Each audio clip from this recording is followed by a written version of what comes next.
All right, Shalom and Barakatham. All praises be to the Most High, Yahweh, and His Son, Yahweh Shai. Barakatah Yahweh, Barakatah Yahweh Shai. And honors be to the elect elders of the nation of Israel doing this work in truth and in sincerity on the four corners of the earth daily. Barakim La Habayath Badabada. Blessings to the house of David, which you brothers labor day in and day out, giving all diligence, making your calling and election sure. And to the Akim Wa Akwath, brothers and sisters that listen and believe on the glorious gospel being preached throughout the four corners of the earth. And to you, I say Shalom. Once again, Shalom and Barakatham. Call Bakaryam Akim Wa Akwath. Blessings to the brothers and sisters, the believers of the Most High God, Yahweh, and His Son, Yahweh Shai. So I'm going to jump into it and read from this article and bring a few precepts. And I don't want about desire is edifying.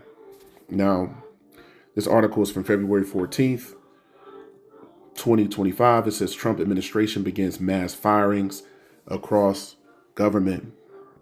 It goes on to say President Donald Trump's administration carried out mass firings Thursday and Friday across the federal government, affecting thousands of workers who had been on the job for less than 2 years.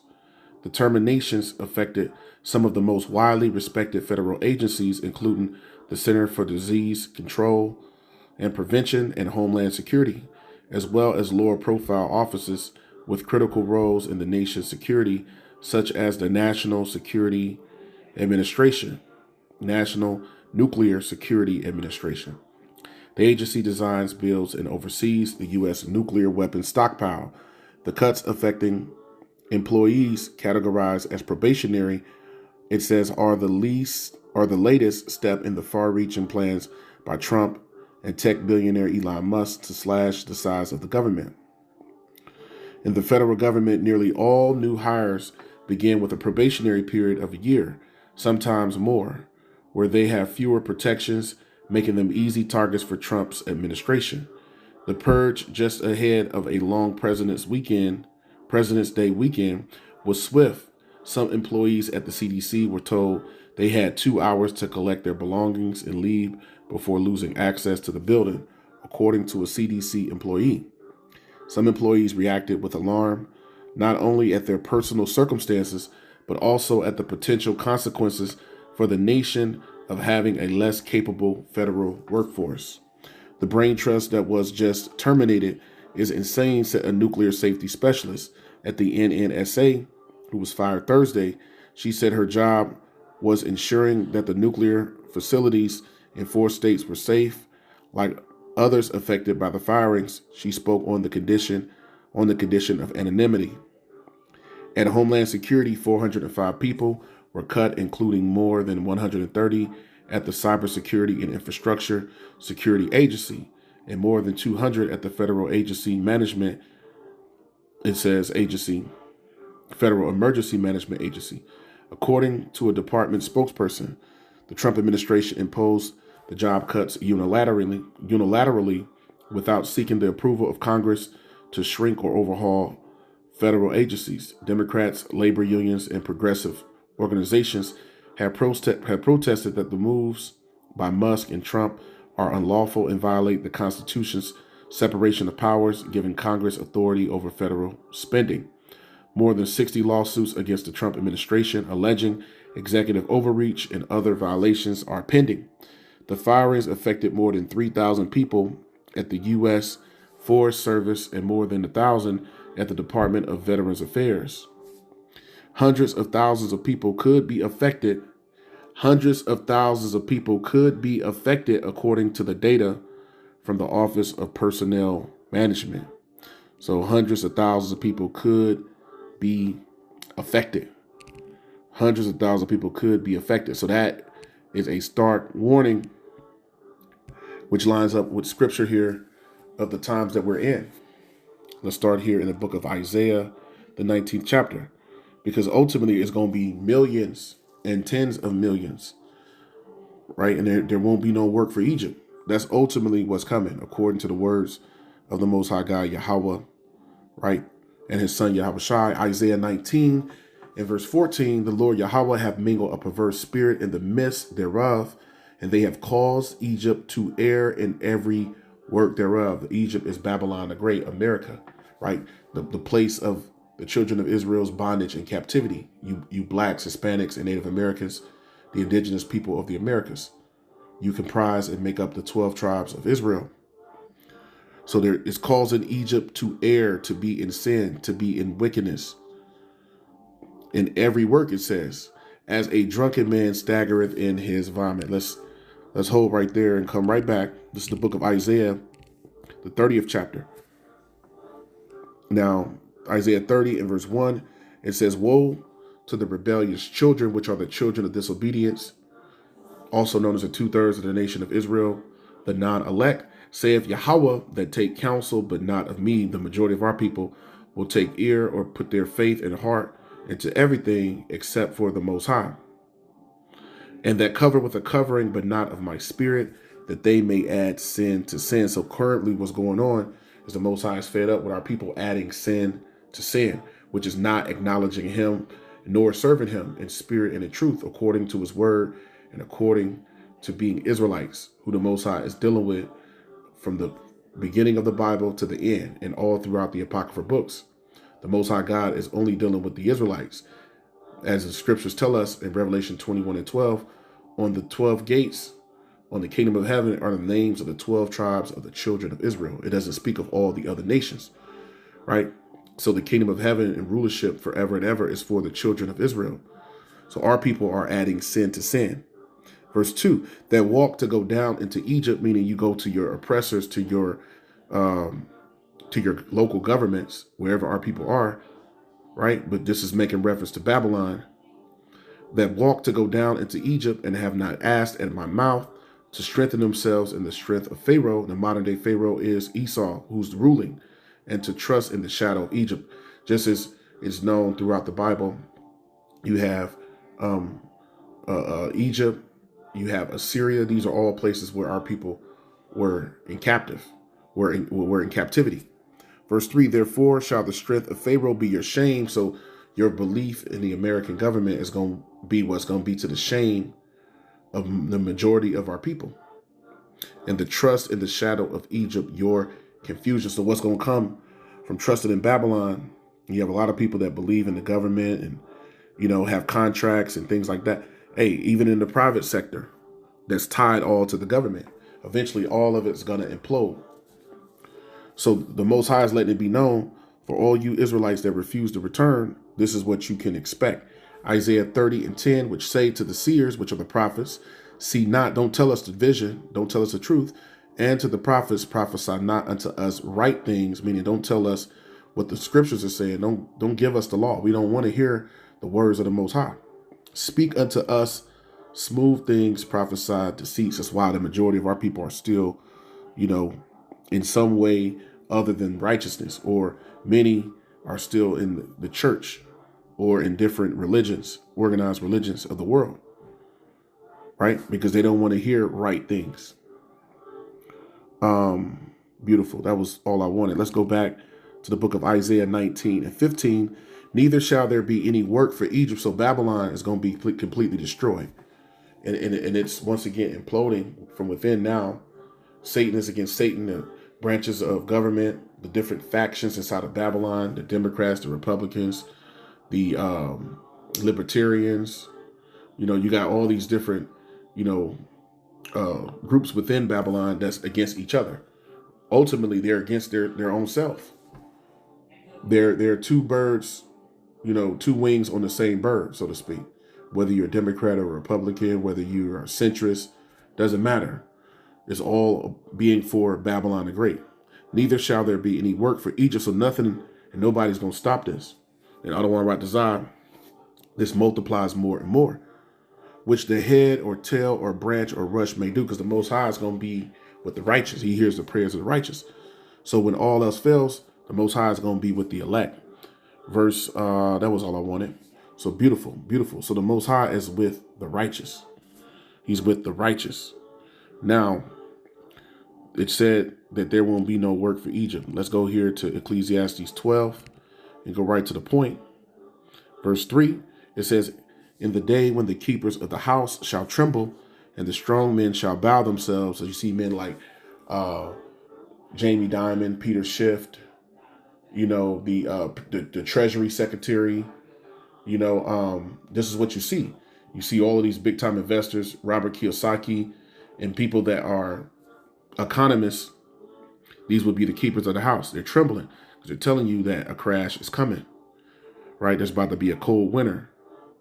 It says, and the strong men bow themselves and the grinders cease because they are few. These are those that do work. And those that look out the windows be darkened. So the prospect of what's coming is only going to grow darker and darker. It's only going to become more and more grim and dim.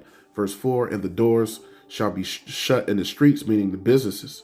When the sound of grinding is low, is reemphasizing that work, there won't be no work for Egypt. And he shall rise up at the voice of the bird, and all the daughters of music shall be brought low. So it's a time when you Israelites, another name for you, the daughters of music, which you can find a precept for that in Psalm 137 chapter. The daughters of music are going to be brought low. This is a time of Jacob's trouble, Jeremiah 30:6, Daniel 12 and verse 1. So the daughters of music is going to be brought low. So now I was in Isaiah 30. Let's go to Isaiah 31 and get something real quick to add to that. Now this here, the title here, the heading is help not in Egypt, but in the Most High. So the believers are going to believe and trust in the Most High as opposed to trust in Babylon, to trust in America.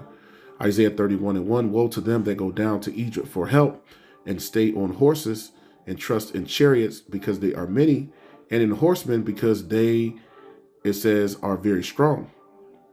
But they look not unto the Holy One of Israel, neither seek the Lord Yahweh. So Israel as a whole, our nation as a whole, are not looking to the Most High. Only the elect are. So the elect are putting on for the whole nation. The elect, the remnant, is who the Most High is focused on, is who he's concerned with. The grape of a cluster, Isaiah 31:2. Yet he also is wise and will bring evil and will not call back his words, meaning the Most High is not going to change his mind. It says here in the NOT, Isaiah 31:2, in his wisdom, the Lord Yahweh, it says, will send great disaster. He will not change his mind. He will rise against the wicked and against their helpers. So who's the wicked, which is Esau? When you read in Malachi 1 and 4, he's known as the border of wickedness.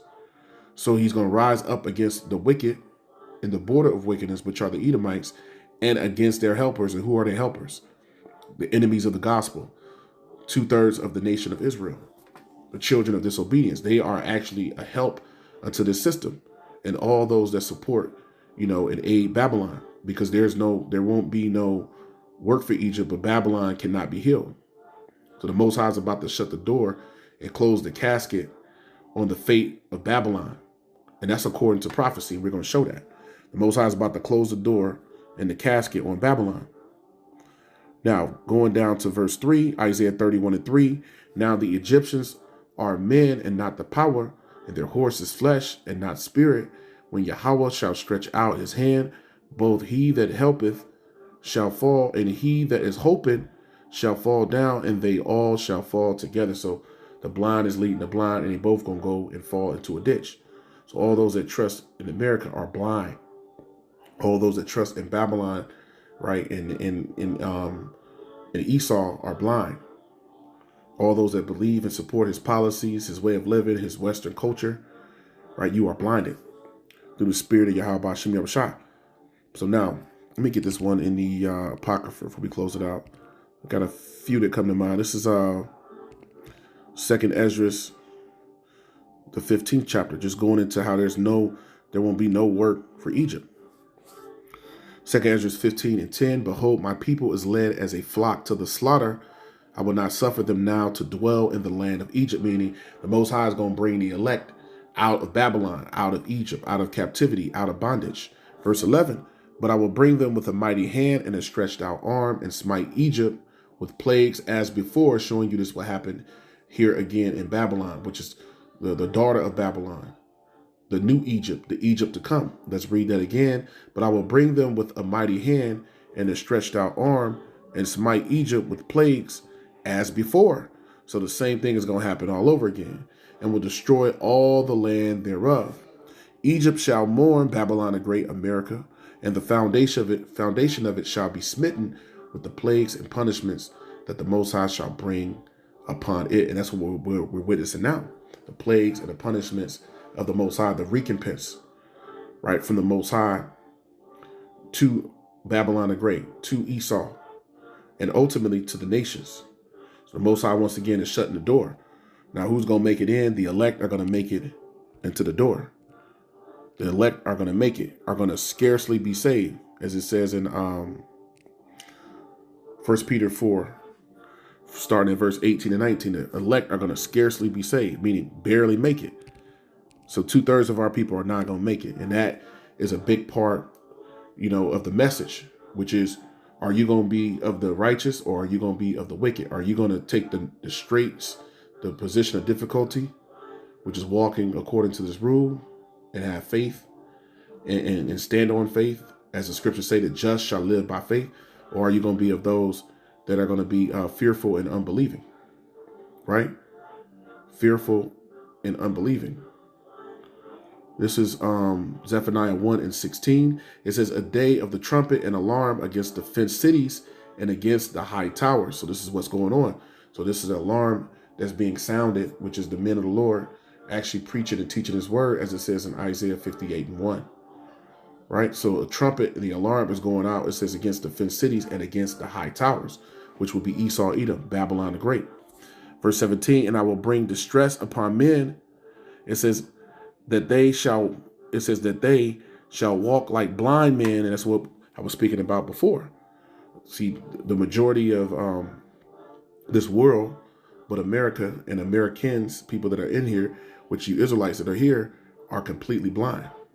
You're lost because you don't have no understanding of who you are, nor do you serve the Most High in spirit and in truth, nor are you aligned with the Most High in righteousness.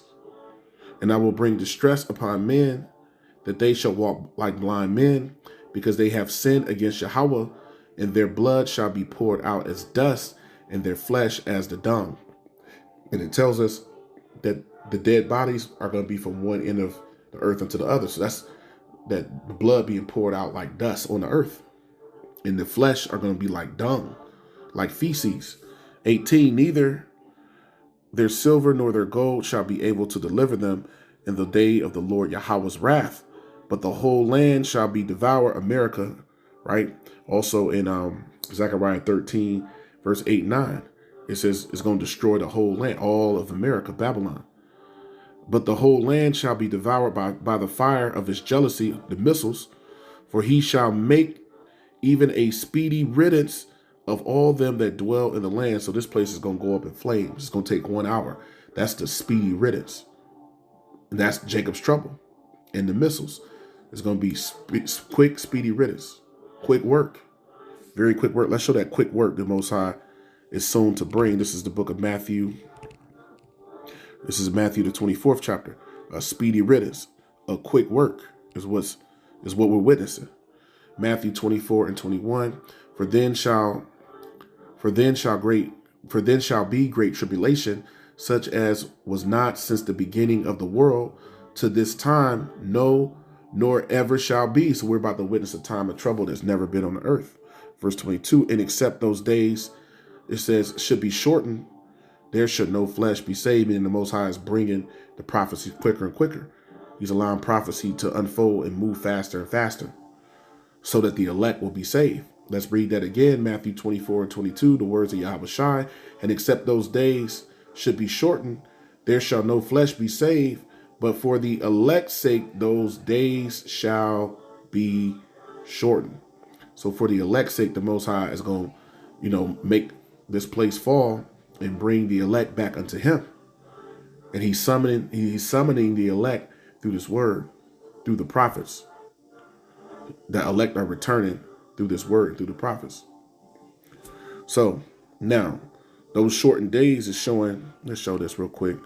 Those shortened days are showing that the Most High has everything completely mapped out. 2nd Ezra 4. He has everything completely mapped out. Let's show that. So he said he's going to accept those days should be shortened, no flesh will be saved. 2nd Ezra 4:37, by measure hath he measured the time, speaking of the Most High. The Most High and his only begotten Son, who's been given all power in heaven and earth. 2 Ezra 4:37, by measure hath he measured the times, and by number hath he numbered the times. And he doth not move nor stir them until the said measure be fulfilled. So everything's going to happen in its particular time, according to the Most High's time scale. So we have to get on his time, right?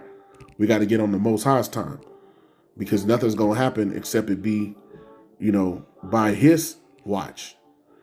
So we're all waiting on the Most High. So this is Habakkuk 2. Speaking of that time, Habakkuk 2 in verse 3, it says, for the vision which are the prophecies is yet for an appointed time, but at the end it shall speak and not lie. So it's speaking now, it's screaming, and it's not lying, meaning we are at the end. Though it tarry, wait for it, because it will surely come. It will not tarry, so it's going to come, which is the end, the return of Yahawashi. So with that, I pray that this lesson was edifying to you believing brothers and sisters, exhorting and comforting, which is Philippians 4:7, the peace that surpasseth all understanding. I want to give all praises, infinite honor, and glory to the God of heaven and earth, Yahweh, and his only begotten Son, whose name is Yahawashi. Call her Lord Yahweh, call her Lord Yahawashi, call her Lord Yamlah, Wahawad, Yahweh, Bahashim Yahawashi. All praises, honor, and glory be to the Most High God, Yahweh, and his Son Yahawashi. Honors be to the elect elders of the nation of Israel, Barak Yamlah, Habayath, Madawadah. Blessings to the house of David, which are your brothers laboring, and to the Akim wa Akwath, brothers and sisters that also listen and believe on the glorious gospel that's being preached throughout the four corners of the earth. Worldwide, unto you I say Shalom. Shalom, which is peace, Wa Barakatham, and blessings unto you. Call Bakarium, all the elect, Akim wa Akwath. Barak HaKodash Ayar Yerushalayim. Bless the holy city, right, which are the righteous. Yashawan and Yasha'Allah, the upright ones, and Israel, the city of peace.